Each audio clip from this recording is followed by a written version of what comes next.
जय श्री राम दोस्तों। और आज हम बात करेंगे पृथ्वी पर पहली बार श्री राम सीता के अद्भुत मिलन की, जिसका वर्णन अक्सर टीवी शोज में गलत या अलग तरीके से किया जाता है। आज हम आपको बताएंगे कि असलियत में त्रेता युग में कैसे मिले थे सिया और राम।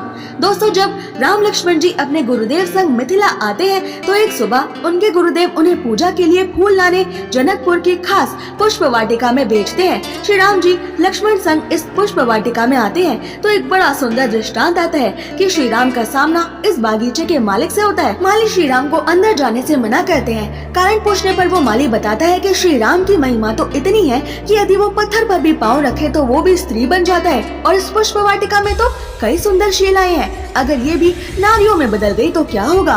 पर एक शर्त पर आपको अंदर जाने दिया जा सकता है, यदि आप यहाँ की राजकुमारी सिया जी की जय कहेंगे। लक्ष्मण जी मुस्कुराए और राम जी ने सकुचाते हुए सिया जी की जय कहा और दोनों भाइयों को पुष्प वाटिका में जाने दिया गया। उसी वक्त श्री सीता जी अपनी अष्ट सखियों के संग देवी गौरी के मंदिर में पूजा करने जा रही थी। तब उन अष्ट सखियों में से एक सखी बगीचे की ओर मुड़ गई। वहाँ उसने अद्भुत सुंदर श्री राम लक्ष्मण जी को फूल चुनते देखा तो एक पल को बेहोश होते होते बची और दौड़कर अपनी सखियों के पास जाकर बताया कि जनकपुर में जो दो सुंदर युवक घूम रहे थे वो आज पुष्प वाटिका में है। तो सीता जी के मन में भी इन युवकों के दर्शन की इच्छा हुई तो सारी सखियां सीता जी के साथ पुष्प वाटिका में छुपते हुए आई। पर इतनी सारी पायलों में से एक पायल ऐसी भी थी जिन्हें सुनकर बाग में फूल चुन रहे राम जी स्तब्ध खड़े रह गए। समय ठहर गया, वो पायल सीता जी की ही थी।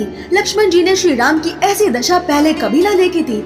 जिनसे आज पहली बार मिलन है, उनकी पायल की झनकार मात्र को श्री राम ऐसे पहचान गए जैसे करोड़ों जन्मों का परिचय हो।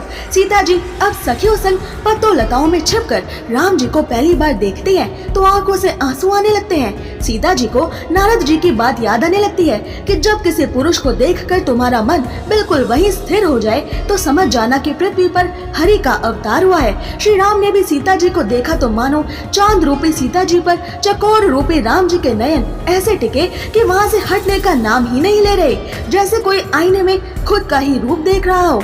पर सीता जी ने तुरंत आंखें बंद कर ली ताकि श्री राम के ये पहले माधुर्य रूप की छवि जीवन भर उनके दिल में समाई रहे। सीता जी वाटिका से लौटे तो लक्ष्मण संग राम जी भी, पर हृदय वहीं रह गया। यहाँ गौरी माँ के मंदिर में सीता जी ने प्रार्थना की कि आज वाटिका में जिनके दर्शन हुए हैं वही मुझे जीवन भर के लिए प्राप्त हो। यहाँ विश्वामित्र भी राम जी को देखकर समझ गए कि हरि का लक्ष्मी से मिलन हो गया है। वहाँ गौरी माँ ने सीता जी को राम जी को पाने का आशीर्वाद दिया और शुभ संकेत के रूप में सीता जी का बायां अंग फड़कने लगा। वहाँ गुरुदेव ने उसी पल राम जी को आशीर्वाद दिया कि तुम्हारे मन में जो इच्छा है, यानी सीता जी को पाने की जो भी इच्छा है वो पूरी हो। ऐसा था धरती पर श्री राम सिया का पहला अद्भुत मिलन। ऐसे ही और रोचक अनसुने तथ्य जानने के लिए सब्सक्राइब करें।